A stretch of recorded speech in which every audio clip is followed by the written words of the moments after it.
What's up above us? As you'll notice, it's really dark outside. Well, that's because it's really early. It's 3:30 in the morning and I'm out because I need to catch a flight.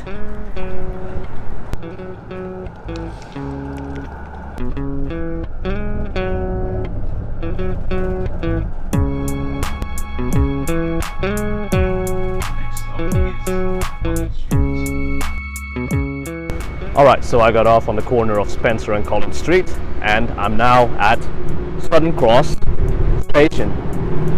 I'm making my way to the stop to catch the Sky Bus, which will bring me to the airport.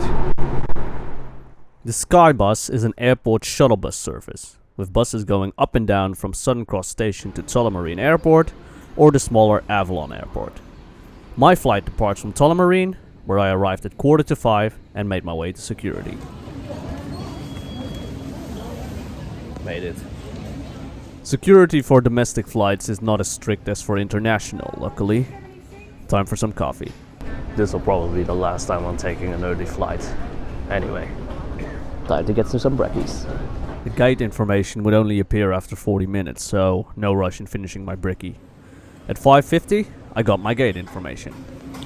Yeah, alright, 52, let's go. I made my way to gate 52, which was all the way at the back. I used Jetstar Airlines, which is like a budget option for Qantas. And here we go! See ya, Melbourne and mainland Australia! Hobart, Tasmania, here I come! Flight time from Melbourne to Hobart is about 1 hour and 15 minutes. I could already see the rolling hills of Tasmania from the window. I'm so excited. And around 8 AM, we finally landed in Tasmania.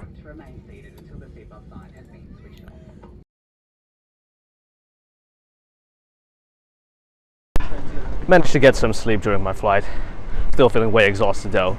But hey, look, the sun came up. Welcome to Hobart International Airport. Conveniently, Skybus also operates from Hobart International Airport. I took the bus at 9:30 towards the city. Just the views from the windows were already stunning. I'm so pumped. I could just feel it. I'm gonna have the time of my life exploring this place. First stop, Hobart, capital city of Tasmania. Hobart is located in the southeast of Tasmania, on an estuary of the River Derwent. To reach the city, the bus crosses the river over the Tasman Bridge. I was dropped off at the harbour. Quite an impressive one for such a small city. It's got a really historic character.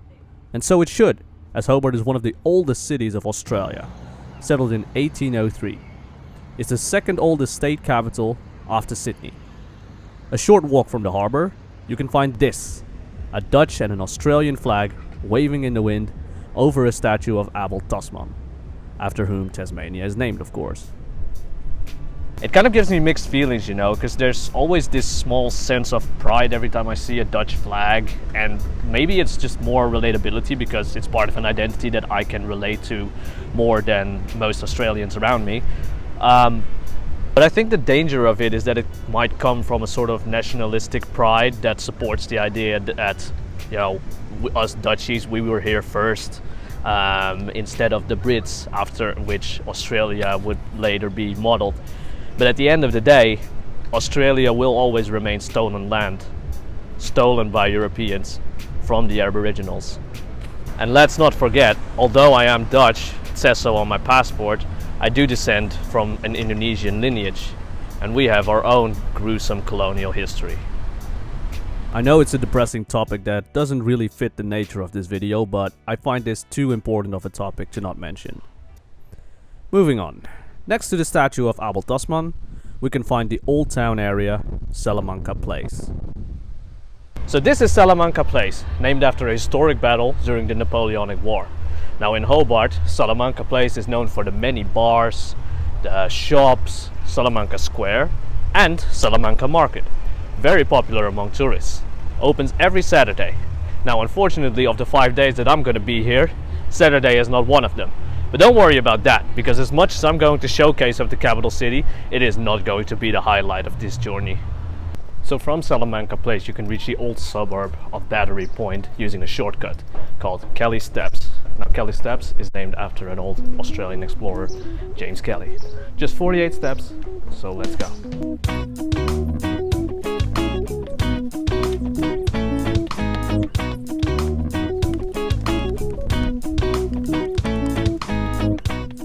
This is Battery Point, another one of Hobart's oldest suburbs.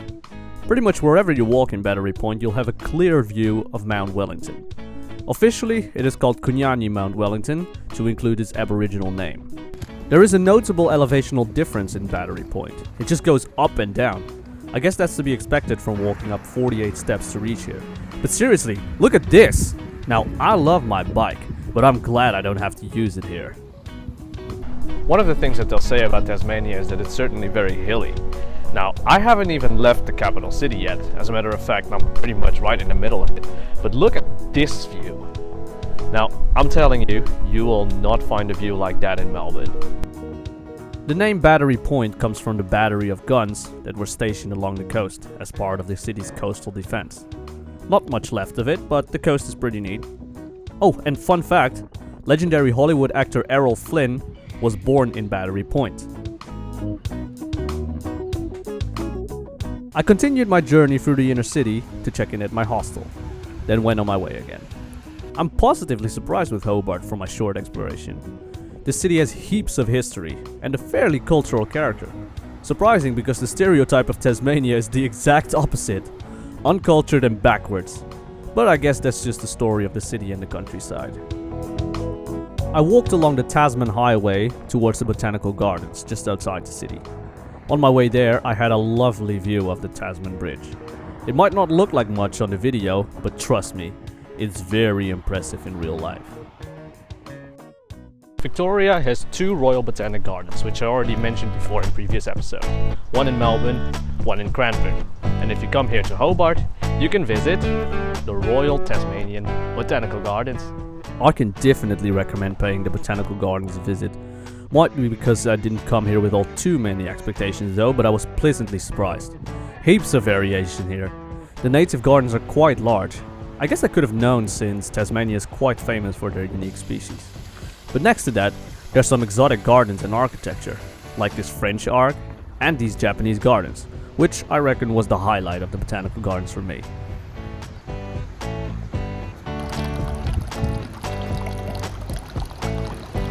Further points of interest for me were the Fuchsia Garden, the Vegetable Gardens, and the Conservatory.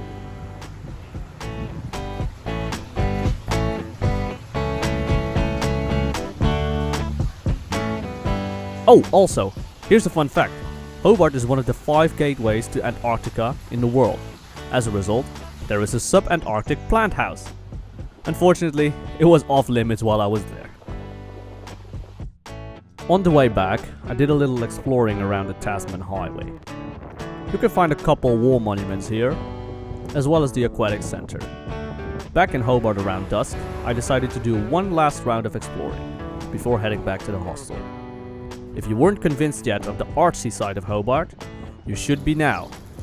And if you still thought you'd like to ride your bike here, well, you shouldn't be now.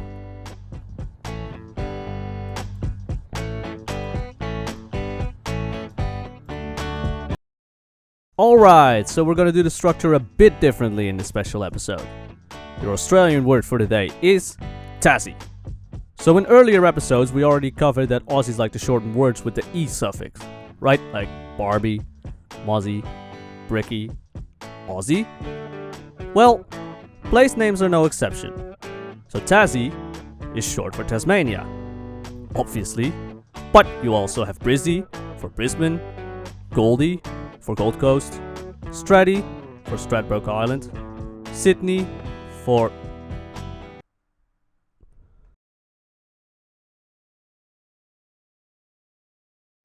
What's up abovers? It's about 8 AM right now. I just left the accommodation like half an hour ago and I'm now on my way to pick up a car. The weather is really good, looking really promising. It's going to be about 30 degrees today and let's see where the rest of the day will bring us. That's her, baby. The destination for today is Freycinet National Park, 200 kilometers northeast over the Tasman Highway. I drove east over the Tasman Bridge, and from there, a 2 to 3 hour drive about. Alright, so it's about 10 AM right now. I just parked the car just off the side of the road to share some quick thoughts. Now, I chose to go on this trip solo, and I don't regret that at all. I wanted to go alone. But the major downside to it, you guys are not seeing the things that I'm seeing while I'm driving through Tasmania. Everywhere you go, you see these rolling hills, and it's just beautiful. So while I'm standing here right now, I'm just going to capture this hill and basically leave you with the idea that wherever you go in Tasmania, these are the types of things that you'll be seeing. On our way to our first destination then, Coles Bay and Freycinet National Park. About halfway into the drive, the Tasman highway will run along the coast. So you'll still be seeing the rolling hills on your left, but on your right, there's this. So quick tip if you ever plan on road tripping through Australia. So there are speed limits, and they exist for a reason. And especially here in Tasmania, they're extra relevant. Because with all the rolling hills, you tend to go a bit faster or slower than you're expecting. But like I said, they are speed limits. They are not speed recommendations, right? So obviously don't go over them. But just because it says you can't drive that fast, doesn't mean that in every circumstance you should. So keep that in mind, and you'll be fine. Now, since I stopped here anyway, I might as well mention where I am. This is Crest Beach Conservation Area. Look at the plains over there, the hills on that side, and behind me, oh my god, the beautiful ocean. Tasmania is breathtaking. I continued north along the Tasman Highway and made a loop around 9 Mile Beach to reach the visitor center of Freycinet. So it's 1 p.m. right now, and I've arrived at the visitor center of Freycinet National Park. Now all I gotta do is order a park pass, because here in Tasmania you need a park pass if you want to visit the national parks. There are different types of passes which grant you different privileges. Mine cost about $90, but you can get away with less depending on what your plans are. You can buy these passes in visitor centers of every national park, but there are also other ways to obtain one.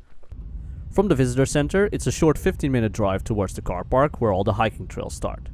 During the drive, you'll have a continuous view over Mount Abos.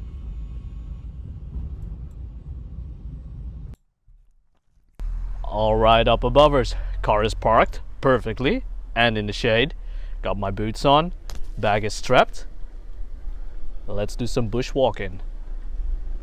When you park your car, you put your pass on the dashboard like this, so the park rangers can clearly see it. There's multiple hiking trails to choose from, including one that goes to the top of Mount Amos. No time for that though, so I settled for the circular trail that takes you to Wineglass Bay and Hazards Bay. I'm the type of guy that hates to go back the same way I entered, so yeah.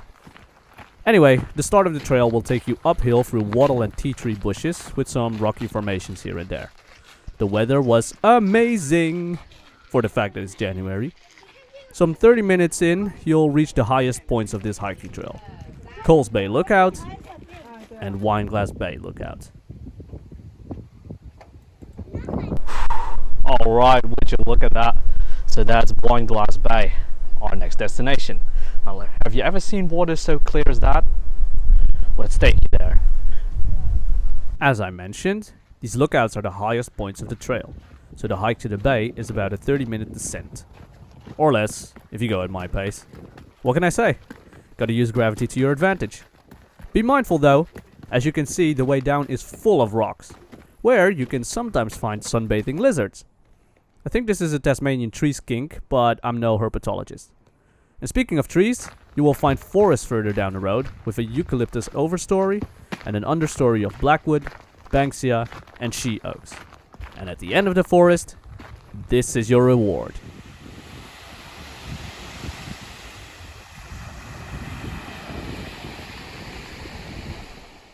Alright, up above us, feast your eyes upon Wineglass Bay. Now something tells me that the name might have anything to do with the shape of the bay. Anyway, the water from up close looks just as clear as it was from the lookout. Theoretically you could swim here. I would just strongly advise against it, since the waves can be pretty powerful, so the undertow might be very dangerous, and it's also not being patrolled. So if something goes wrong, there is no lifeguard to save your life. Well, because it's so beautiful, feast your eyes once more. Yeah, the background is beautiful too, I guess. After hanging around for a bit and failing to find wallabies on the beach, I continued the circular trail towards Hazard's Bay. If you're gonna do the circular trail, make sure to put aside enough time since it takes 3.5 hours to complete at regular pace. But you know how I feel about— Oh my god! Did you see that? Alright, I'm whispering a bit because I just saw a wallaby right around the corner. Let's see if I can still capture it. Oh, it's there. Right. There it is. Oh, it's going. Let's see how close we can get. Don't worry, we're not hurting. Oh, there's another one. There was another one that's hopping around now. He's going away. Oh, there he goes. Yeah, wallabies are quite common. If you ever do plan to go to Australia, I guarantee you will be finding wallabies. The trail to Hazard's Bay is more densely vegetated on the roadsides. In case of warm weather like today, be wary of snakes that might slither in the grass. Tassie is home to 3 species of snake, and they're all venomous. Also, check for ticks afterwards. I suggest wearing long pants to prevent being bitten, although they're not really gonna help if this is in your way. Yeah, Hazard's Bay is aptly named. Look up above us. Up in the tree. There's a kookaburra. I remember the first time that I heard kookaburras, I thought like, wait, are there monkeys in Australia? But the more I heard it, the more it started to sound like laughing, and I thought, wait, it couldn't be, right? But yeah, it was. It was the laughing kookaburra. But apparently this is quite a common experience because I've asked plenty of people, oh, there he goes. I've asked plenty of people who are also not from Australia what they thought when they heard the kookaburra for the first time, and also they thought the same thing. Are there monkeys in Australia?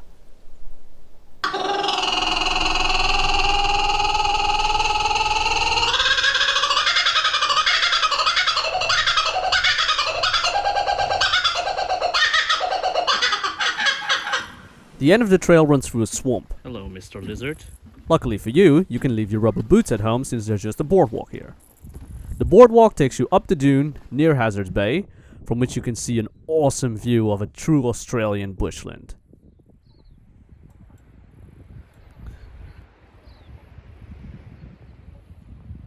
So I just walked from Wineglass Bay to the opposite side of the peninsula, and we are now at Hazard Bay. And if you look at the horizon, there's 2 islands over there. Now the big one is called Refuge Island, and there's a smaller one that you see just below it. That one's called Promise Rock. On the topic of islands, story time. You can still find a lot of Dutch traces back in Tasmania next to the name of Tasmania itself. So if you look on a map of Freycinet, you can tell that it's a peninsula, so it's still connected to the main island.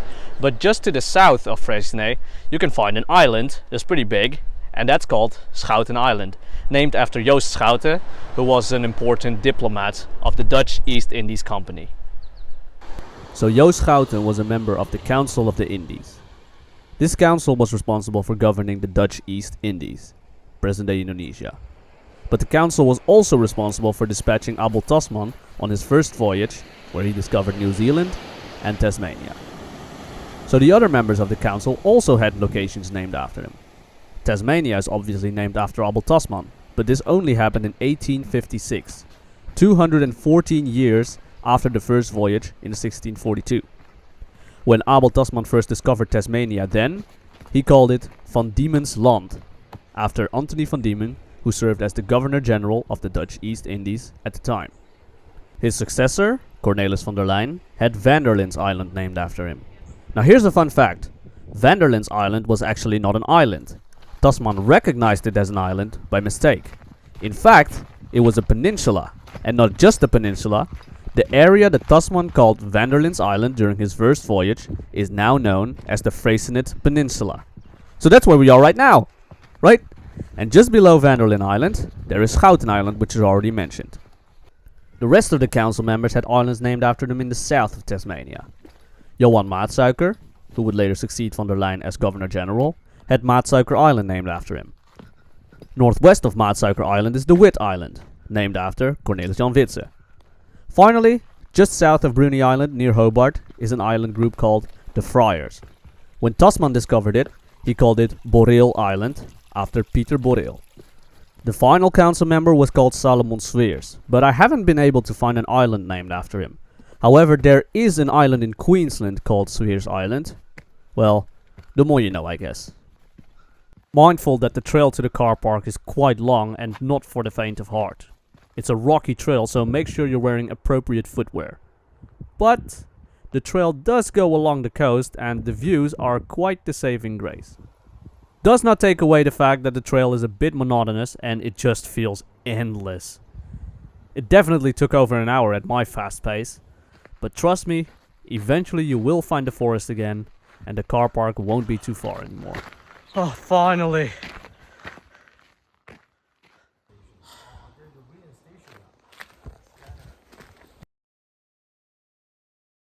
Alright guys, so that was Freycinet. Although we didn't manage to see the whole park, that still took a whole day of bushwalking. And it completely drained me, man. So Freycinet is actually much larger than what we've covered. And there's opportunity to camp here, which I reckon is necessary if you want to see the whole park. But yeah, there's no time for that. Tomorrow we're heading out to the Bay of Fires. So I'll leave it to this for Freycinet. And maybe at some point I'll come back and then climb the highest mountain, Mount Amos. Alright, I lied guys. There's just one more thing of Freycinet National Park that I want to show you guys, and that is the lighthouse. Had to drive like 15 minutes from the car park to get here, and it was quite an uphill battle. So if you're planning on going here, be mindful. There are very steep hills, so you're gonna have to put the gas on it. The walk around the lighthouse is very short, but you can enjoy some nice views over the Tasman Sea, east of Tassie. You can also learn about the history of Freycinet National Park from the numerous signs. The national park was established in 1916, making it the oldest national park in Tasmania, along with Mount Field. It is named after French navigator Louis de Freycinet. I reckon that's how the name of the national park should be pronounced, but then I'd have to speak French and I don't want to. Hehe. Oh, so there's also a couple of rock formations just off the coast called the Nuggets. And they're actually home to a couple of nuggets. With the help of some binoculars, you can spot little penguins there. Wonderful! And I was apparently not the only one interested in seeing penguins today. Quick pro tip if you decide to drive through Tasmania. Try to avoid driving during dusk and especially at night, because that's when the wildlife comes out to cross the road. While we're on the subject, I saw an echidna crossing the road today. I stayed the night in the nearest town, Swansea. The hostel here was so nice, I just had to share this. I went to bed in time to rest up for tomorrow.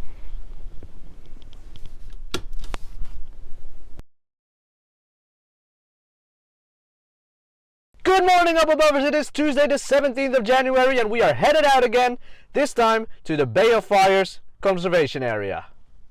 The Bay of Fires is a bay in the northeast side of Tasmania. To reach it, we need to drive 2 hours north along the east coast of Tasmania.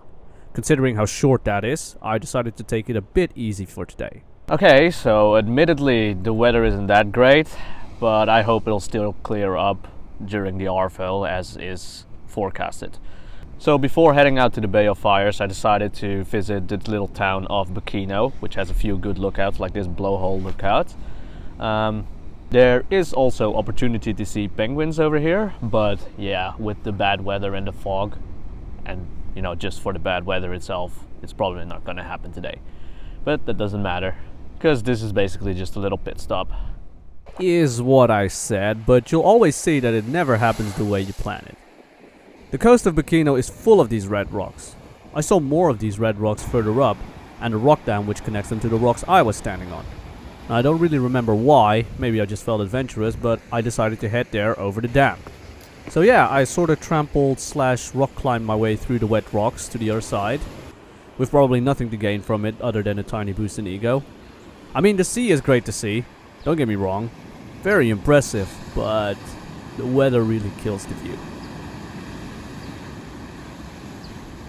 Maybe some penguins after all. I just rock climbed a bit up north and there's this little island with all these tiny little figures. Might be little penguins, but could also be shorebirds. But speaking of shorebirds, right there in the background we can see Governor Island. And right now the gulls over there are just yelling yelling really hard.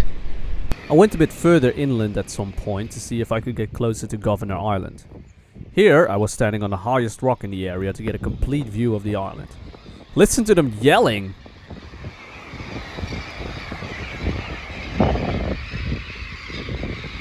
Okay, so further up there is a tiny pier. Turns out that Governor Island is a nature reserve, which includes a marine conservation area. You're looking at it right now. Look at how clear the water is. Quite astounding considering the weather is freaking terrible. Anyway, this is the closest view of Governor Island we can get. Sorry for the finger in the top left corner, but I'd rather have my finger slightly in the shot than to drop my phone in the water. Afterwards, I returned to the car through the less adventurous route.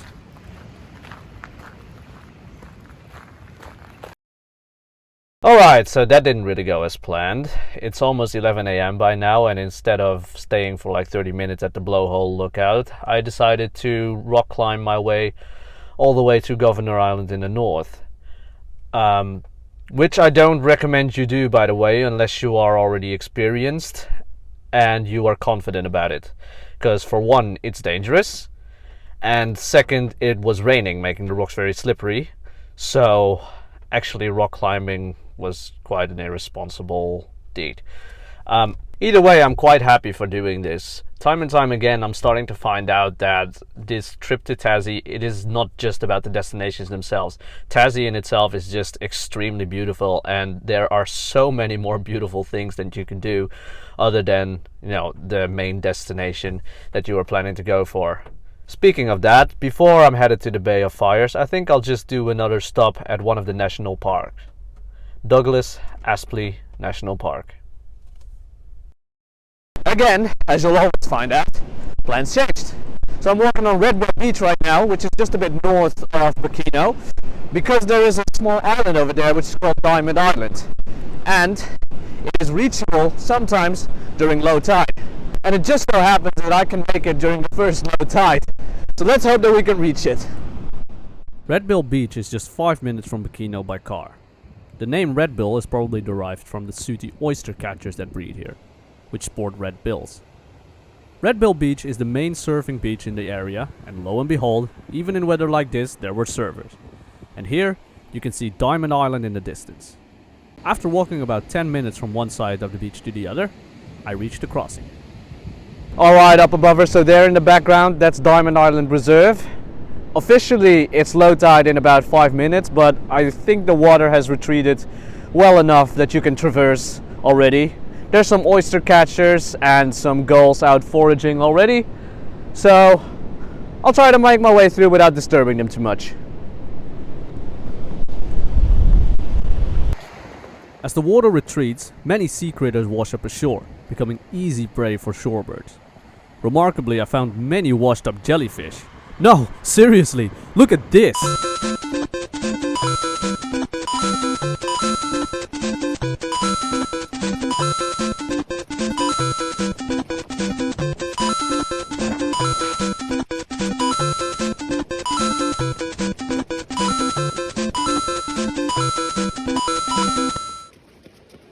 Oh, and also, I guess they were mostly terns and not gulls. Terns resemble gulls a lot, but they are a bit sleeker and more streamlined, whereas gulls are a bit more buffed up.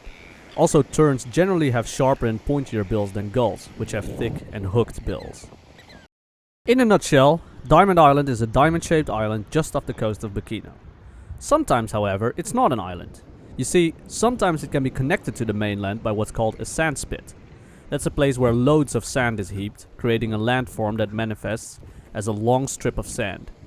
The sand spit usually falls dry at low tide. Diamond Island is a granite island, meaning it is entirely built from rocks.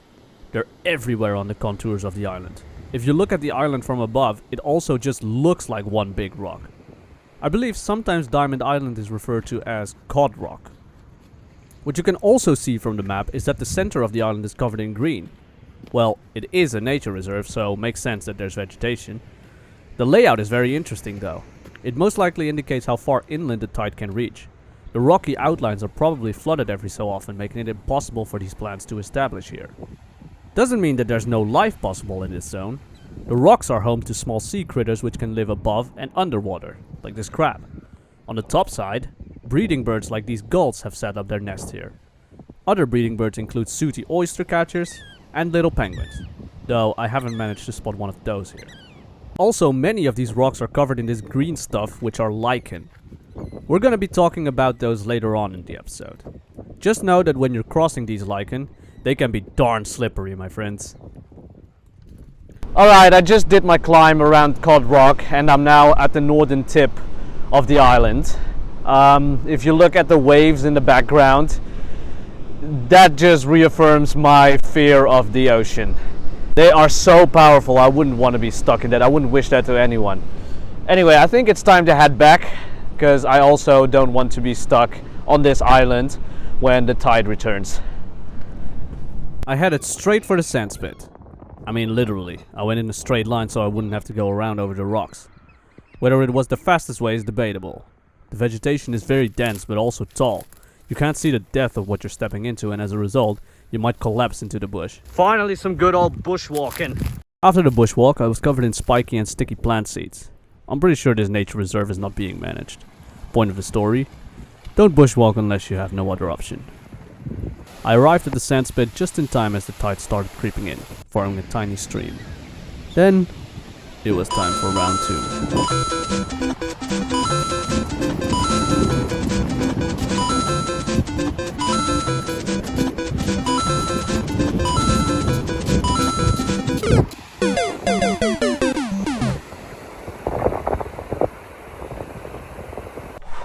Wow, that was a lot more rock climbing than I had expected from Diamond Island. My clothes are fully soaked. I just hung them up back there, and I'm gonna turn the heater on at max while I'm driving towards Douglas-Apsley. I hope the weather is still going to make a turn just as forecasted. What's up abovers? It's exactly 2 AM and look at the sunny weather, exactly as forecasted. Point for science. So Douglas-Apsley National Park is named after the 2 rivers that run through it, the Douglas and the Apsley. It's a pretty huge national park, and unlike most Tasmanian national parks, it doesn't really prominently feature mountains or a coast.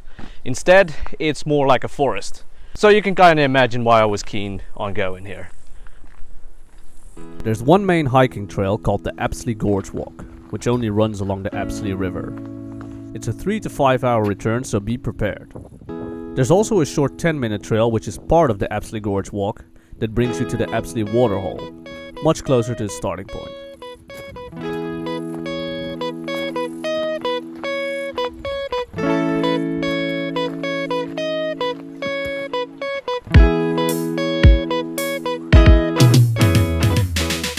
The Apsley Waterhole is essentially just a widened section of the Apsley River. This causes the current to be almost non-existent, even more so by these stone dams. Naturally, this makes the Apsley Waterhole a great spot for swimming, especially when you consider how clean the water is. I mean, look at it! Sure, the good weather plays a big part, but hey. I stayed for a bit to take in the scenery, but continued the trail soon after. The trail is very well maintained and also well marked, so you're not likely to get lost, which is good since this trail runs through a forest. Another thing that left an impression on me is that the forest is quite varied. In principle, it's an open, dry eucalypt forest with an understory of mainly she oaks. The main eucalypts in the region are silvertop ash and black peppermint. In what ratio they appear depends on where you are, but some sections will also have a different understory than others. I remember a section that was full of tall sword sedges, which are razor sharp, and one with these sedges that look more like grass trees. So it's definitely not a monotonous straight walk. Be mindful though, it's also not an easy track. Initially the track goes up heaps, and at times it's quite steep. It is Tassie, so what else did you expect? Be extra mindful when you get near the river, because the track goes down very steep at that point. Not mountain goat steep, but you may find yourself jumping down sometime. Well, at least the trail is paved out for you, so no big excuses for you.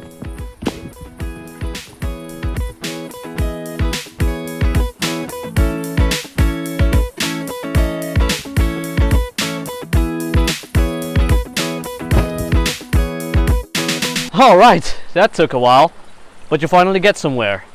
Your reward is Apsley Gorge, and this amazing view that it gives you. Now bear in mind, if you want to get here, that is what you'll have to climb. Bit melodramatic, Julz. Trust me, it's not that high. Anyway, the Apsley Gorge is absolutely gorgeous. Now I finally understand where that word comes from. It is similar to the waterhole we saw earlier, in that it is a widening of the Apsley River, causing the current to be slowed down here too. Although it accelerates again at this drop a couple meters ahead. Alright, time to follow the river and get back to the car. Whew. Never expected so much rock climbing in one day. So the Apsley Gorge walk is supposed to be circular, with the way back running downstream along the Apsley River. I couldn't find that trail though, just rocks and eventually the river, but no dark trail, maybe because the water was too high. So I went back the way I came, which I really hate, but not this time around, because look at what I found on the way back.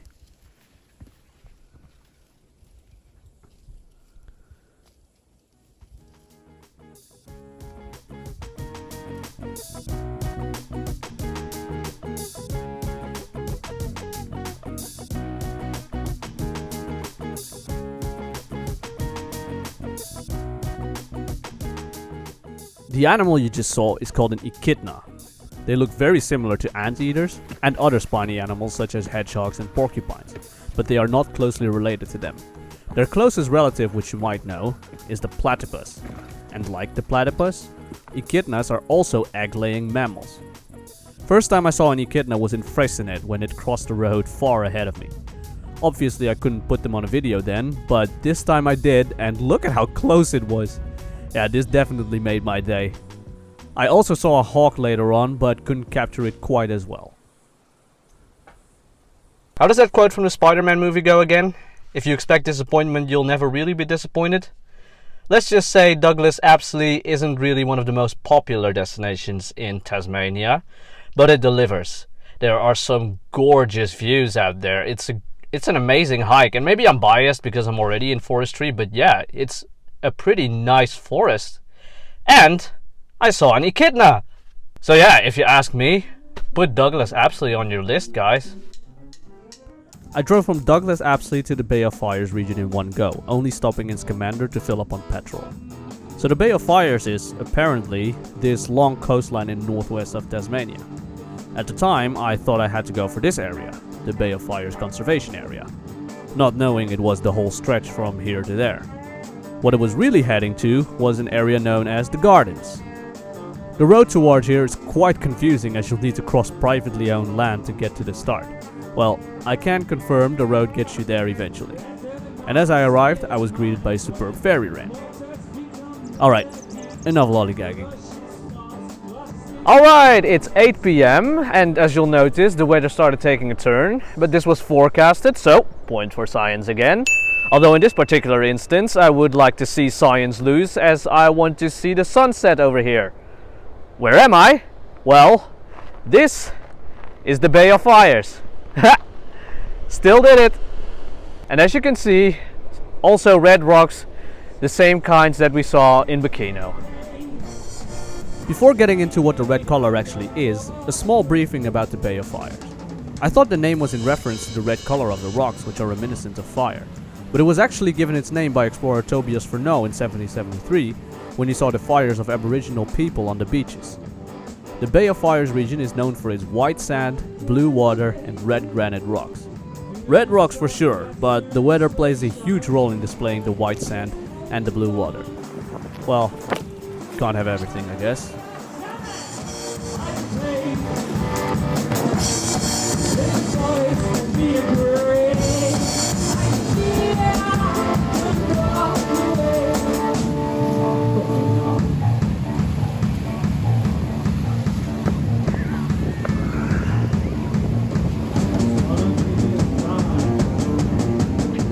There! Now that I'm finally standing on top of one, I can start explaining.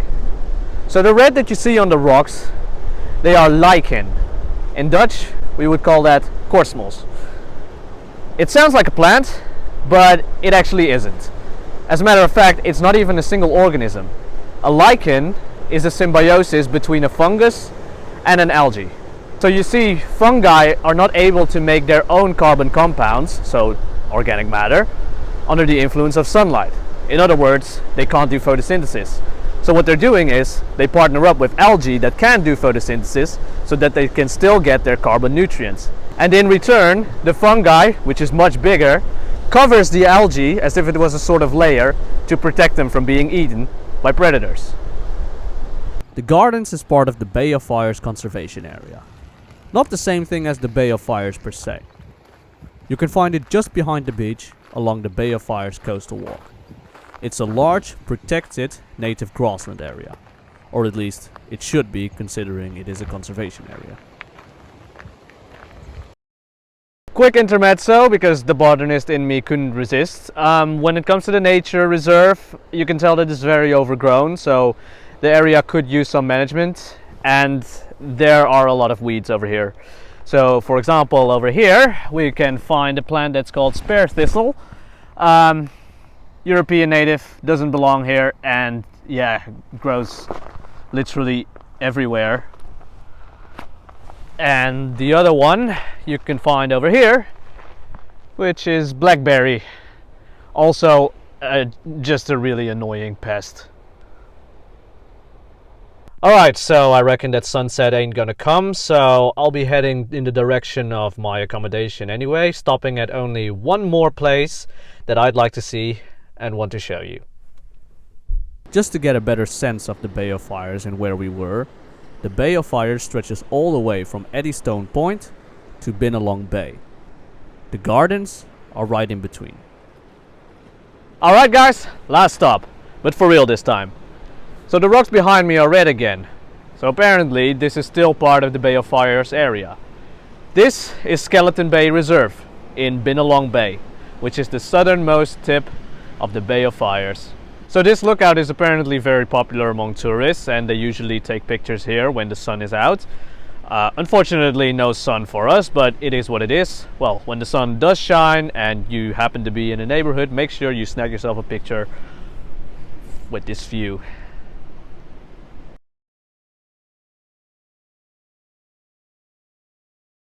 Good morning, up abovers! It is 7 a.m. I had to get up very early, but those are the things that you gotta do, you know, especially when you're heading out to the main event, which is Cradle Mountain. About a 3 to 4 hour drive from here in Bonorong. So let's not waste any time. Just shortly, there was a section on the way where I drove through temperate rainforests. Didn't expect to see those in Tassie. So after driving for 2 hours, I did a quick pit stop. Alright, up abovers, it's about 2 hours into our drive to Cradle Mountain. It's 9 a.m. and I decided to take a stop in the city of Launceston, or Launceston, which is just in the direction of Cradle Mountain.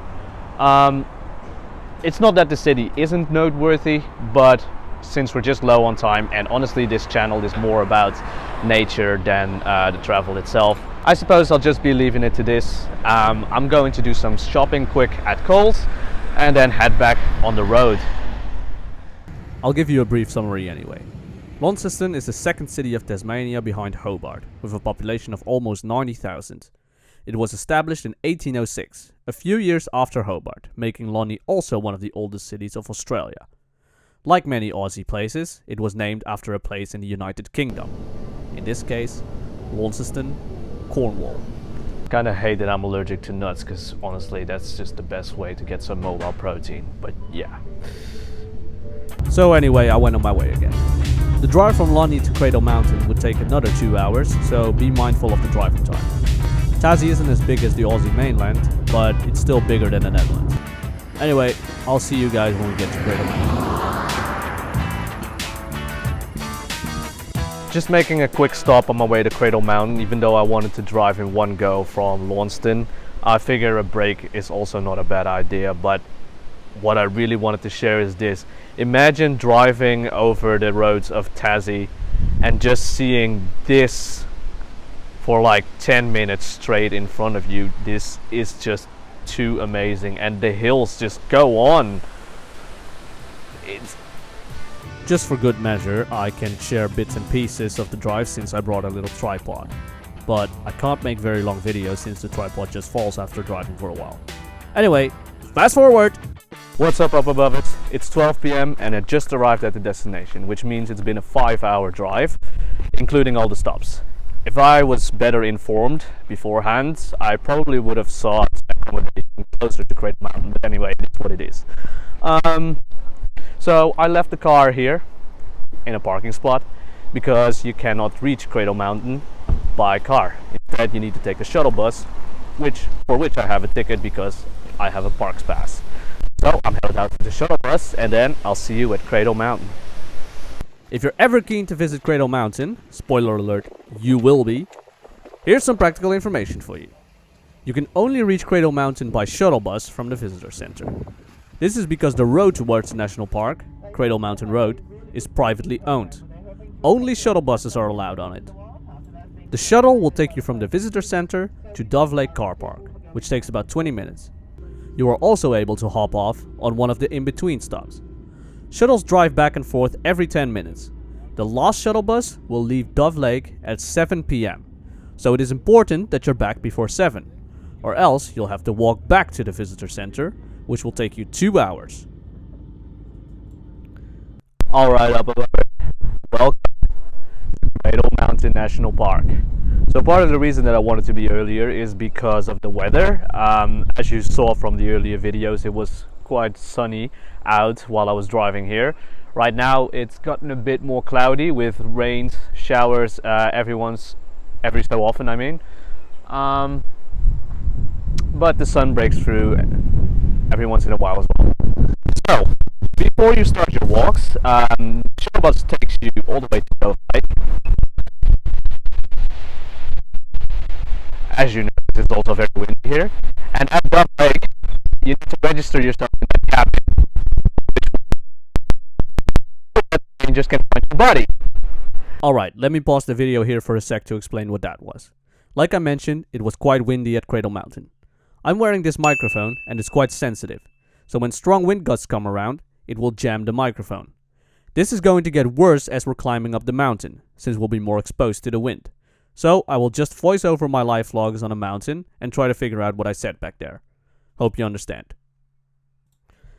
Anyway, it won't surprise you that I'm going to try to reach the summit of Cradle Mountain. So in order to do that, before the last shuttle bus leaves at 7, I need to hurry up. So see you at the top, or earlier. Okay, so what I said earlier, before you start a hike, you must register your name, along with which hiking trail you're taking, at the cabin near Dove Lake Car Park. The reason for this, and I'm not kidding, is that if something happens to you, they will know where to search for your body. Important information for you, Cradle Mountain is not without risk. Some advanced hiking trails are dangerous, especially with bad weather. And the park is absolutely huge. You can easily get lost if you don't stick to the trails. So be warned, you should be at least reasonably fit for the advanced trails. Well, it just stopped raining, but it's still awfully windy out, so be mindful. Still on my way to the summit.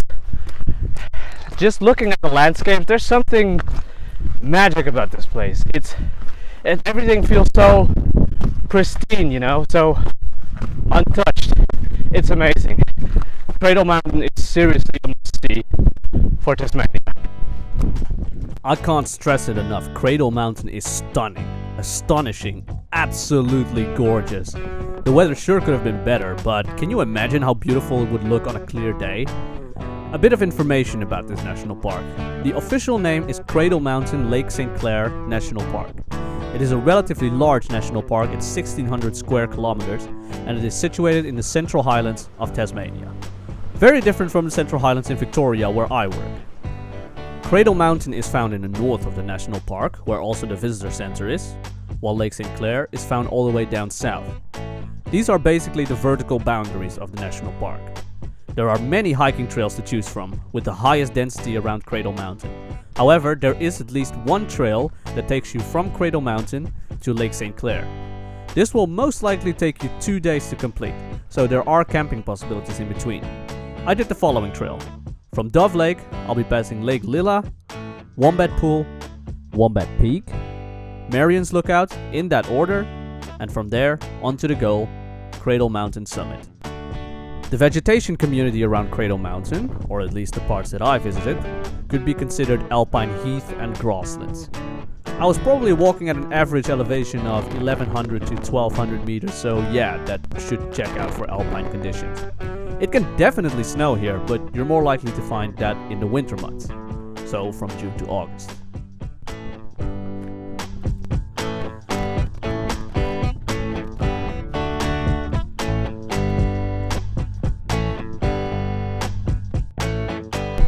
Alright, upper lovers, this is Marion's lookout, and it looks like the sky is just as happy that I made it here as I am. So over here I would be standing at about 1256 meters above sea level. In terms of the track, it would be about halfway to the summit. At this point I was already contemplating whether I was going to make it in time. Also taking this moment to remind you again that these hiking trails are quite difficult, especially with windy and rainy conditions. What you'll also have to deal with is a reduced amount of oxygen as you draw closer to the summit. In terms of the trail's horizontal distance, Marion's Lookout is about halfway, so around 3Ks. That being said, this does not take into account the immense elevational gain you have to make. From Marion's Lookout, it is about another 3 kilometers to the top, but this part is a bit more flat. Good sign, I guess. Unfortunately, the weather kept getting worse. The fog got seriously crazy here. I arrived at the fork in the road where I could continue the trail going left, or go back to the right. I went left on the overland track, where you'll soon pass the historic kitchen hut. This is now a popular spot for hikers to find shelter, although you cannot stay here overnight, unless it's an emergency. I didn't stay at the hut for too long since I'm already quite time-stricken. Moving on, I noticed on the way that the amount of oxygen was getting lower. It was either that, or I was having hypothermia symptoms. Around the sign for the Cradle Mountain summit, I came across a couple hikers who warned me to turn back, as the weather was getting crazy up there, and with how late it already was, I was seriously going to risk being late for the last shuttle. So, I turned back around an hour before the summit. I was devastated about it and talked it over in my head a couple of times. Eventually, it was probably for the best to not take the risk. And in the end, it's also all on me, because if I'd been earlier, I definitely would have been able to make it. Mind you, I was rushing to the top a bit.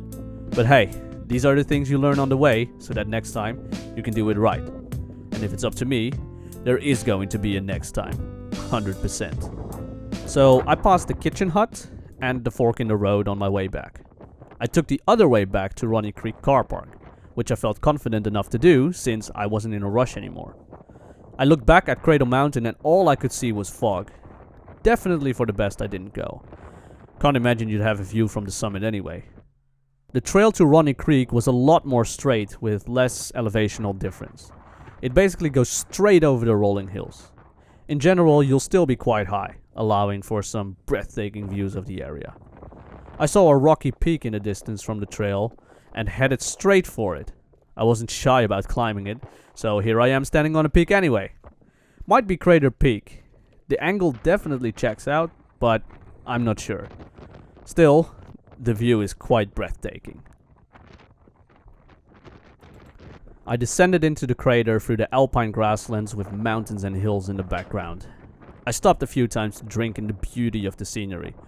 Around this time I continually repeated in my head that it felt like I was in a Lord of the Rings movie. It's just that beautiful.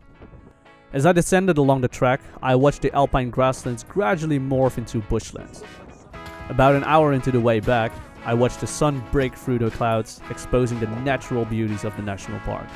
The plains, the bushland, the mountains, the lakes, everything together. I cannot stress enough how beautiful it is.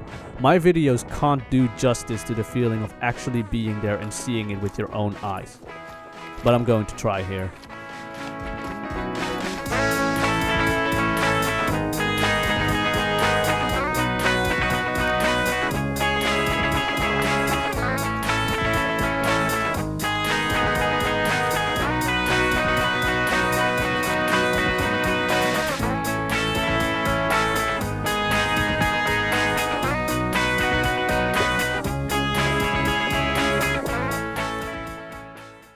So judging from the amount of scat, which is just a fancy word for turd or poo, I could tell that there are heaps of wombats over here in Cradle Mountain. And I just found one right over there. I don't want to get too close to disturb it, that's not even allowed, but I do want to show you guys that he's just right there. You know, this is the first time I see a live wombat. Seriously. I remember seeing 3 wombats on the side of the road on our way to fieldwork back in September. All roadkill. I haven't been successful at finding a live wombat the whole time until now, in January. Had to go all the way to Cradle Mountain, Tasmania to do so, but totally worth it, mate. There's heaps of them really. There's one like right over there. And there's one right here making its way. Yeah, there, you can see it right over there. Oh, look at that. Another one just wanted to make its way up. Amazing. It's just so amazing that I can just share these paths with these beautiful creatures. They're so cute. This place is like wombat heaven. They're literally everywhere. And they will actually use the hiking paths too. Oh, I love wombats. I think it's just the beauty and simplicity, you know. They're chubby, they walk on 4 legs, they're very slow, unless they need to be fast, and they just eat grass. Did I also mention they are incredibly cute?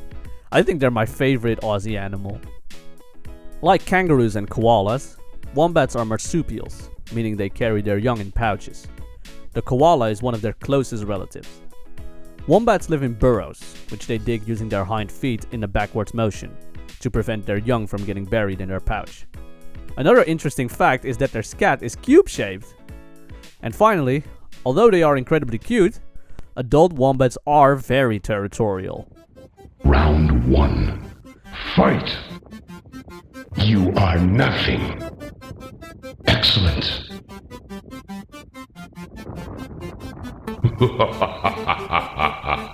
Don't make me laugh.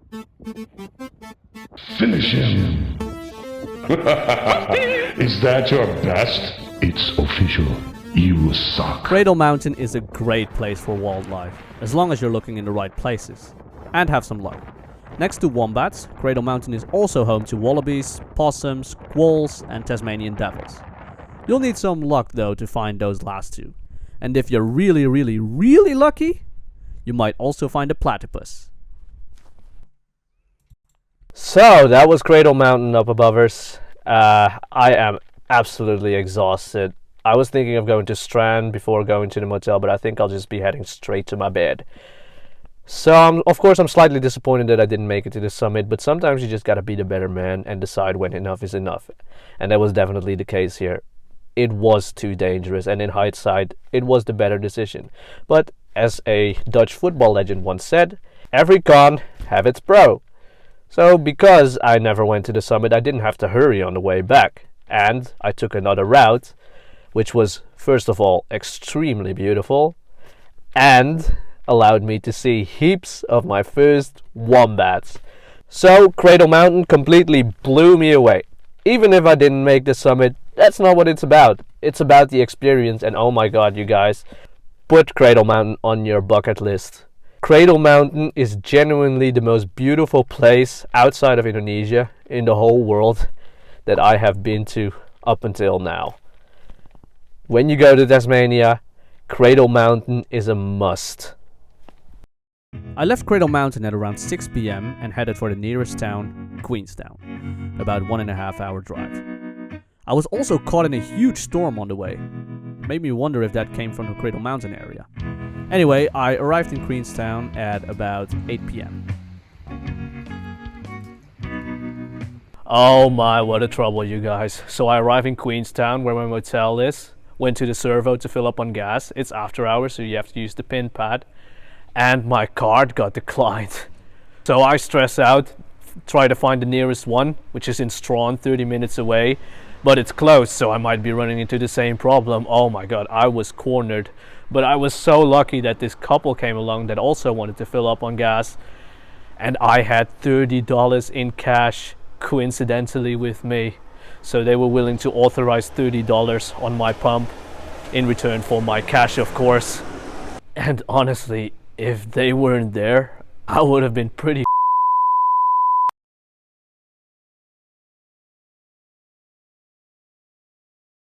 Alright, up abovers, it's 5:30 in the morning in Queenstown because I need to return the car very early in Hobart. So, let's not waste any time, let's go. I shouldn't have thought I'd bring this thing back to Hobart by 9 AM from Queenstown. I had to drive before dawn if I wanted to be on time, but luckily, the sunrise was already at 6 AM. Hooray for high latitude! I came across surprisingly few animals during my drive. I only recall one wallaby standing off the side of the road. I was super tired, but I genuinely enjoyed the drive for as long as it was. The Tasmanian wilderness is just scenic. Glad I could enjoy it one more time. Because I was in a rush, I didn't have too much time to stop and set up the tripod, but I did try to get some good shots out. Enjoy the drive.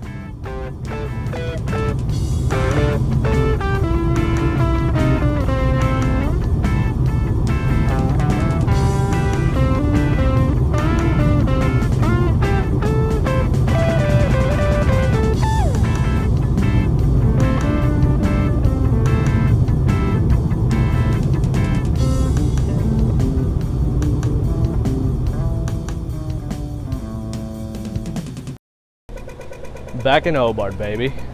And what a drive that was. And not even because of the animals, because there weren't even that many animals for the fact that it was dawn, or at least in my opinion. But there were some moments when I genuinely thought I wasn't going to make it back to Hobart. So because of my troubles at the servo in Queenstown, I started out with only a half-filled gas tank. Now that equals about 6 bars, okay? The drive time to Hobart was 3.5 hours and there were no servos on the way there. The closest one was in Hobart itself. So anyway, first hour into the drive I lost gas at a rate of 1 bar per half hour. If you calculate that, I wasn't going to make it on my gas tank if it was still losing gas at that rate. So I drove as sustainably as I could. I stayed under the speed limit, I used gravity to my advantage, and I tried to waste as little gas as possible by not braking, but never compromising for safety. During the second hour, I lost gas at a rate of 45 minutes, and if I kept going like that, I was going to make it to Hobart. Then after the third hour, it went to 1 bar per whole hour, and because of that, I was certain that I was going to make it. But then, when I arrived in Hobart and went to the servo, my card got denied again. So I had to go to a Commonwealth bank, get a cardless cash deposit. So I got $100 in cash from the wall, went back to the servo, filled up on gas, paid in cash, and then made it just in time at the rental company to return the car. What an adventure. So now that I don't have a car, I'm walking on the streets of Hobart again. And since my flight is only in the evening, I planned some other cool stuff. Alright, so it's 11 AM right now. I just had a quick lunch at this park. And since I don't have a car anymore, I'm going to use the bus. The place I'm headed to is called Bonorong. And there's a wildlife sanctuary over there with echidnas, wombats, and Tasmanian devils. Now I haven't had any luck finding them, but I also didn't expect to, since they're nocturnal animals and I really wasn't out at night in the parks.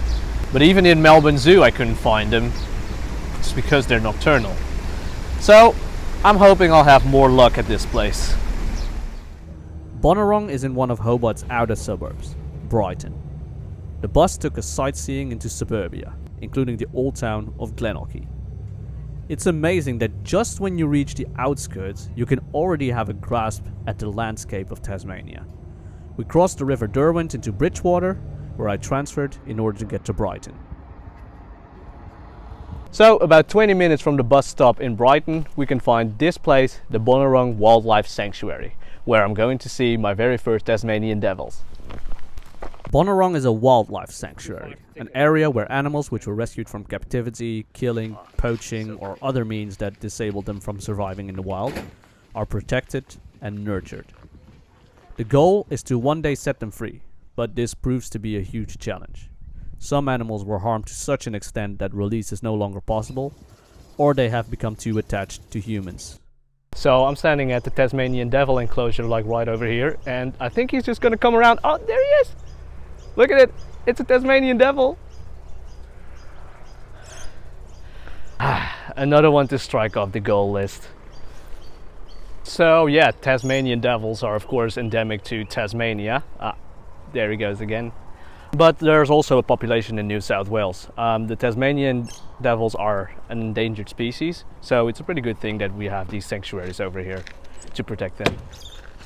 In the other enclosures you may also find spotted quoll, patamelon, which is like a tiny wallaby, frogmouths, emus, blue tongues, and Stella, the baby wombat. There are also free-roaming kangaroos everywhere, which you're allowed and encouraged to feed, using feed from boxes that are hanging everywhere around the park. Maybe that's why they're all looking so lousy. Tickets to Bonorong will be about $30. You probably won't need to spend more than an hour at the park, although you're certainly welcome to. But just know that your money will go directly into the conservation of these animals.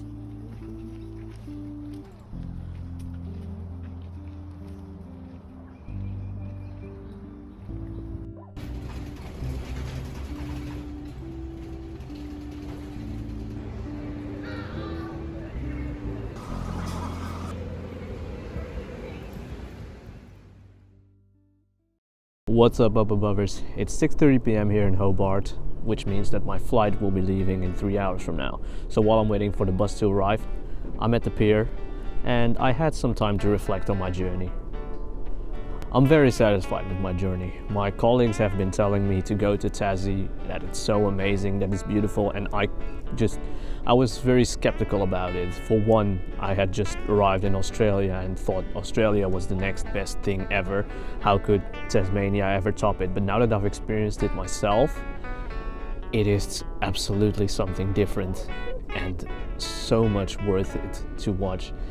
And also, I'm very glad to have rented a car to see the sights of Tasmania. As much as I plead for more sustainability, it really made for half the experience, just driving around the roads of Tasmania, seeing the hills. It's just beautiful.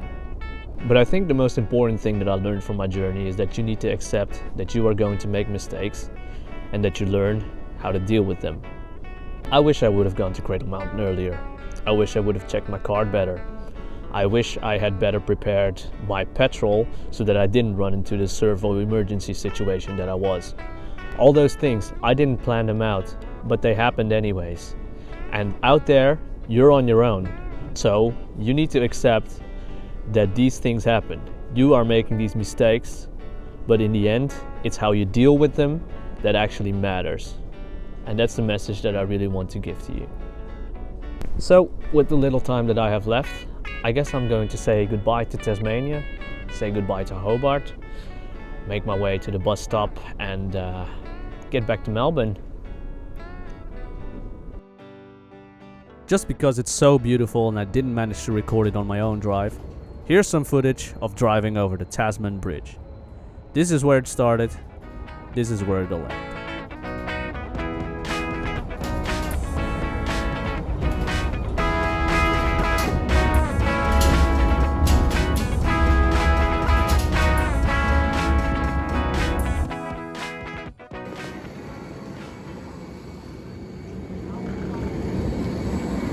Say goodbye to Tassie, everyone. Oh god, guys, I am so tired, and the flight was delayed by half an hour as well. And I wish it was just all over when we land, but I still have a bus and a tram to catch to get home after that, so I might as well just try to get some sleep here on the airplane.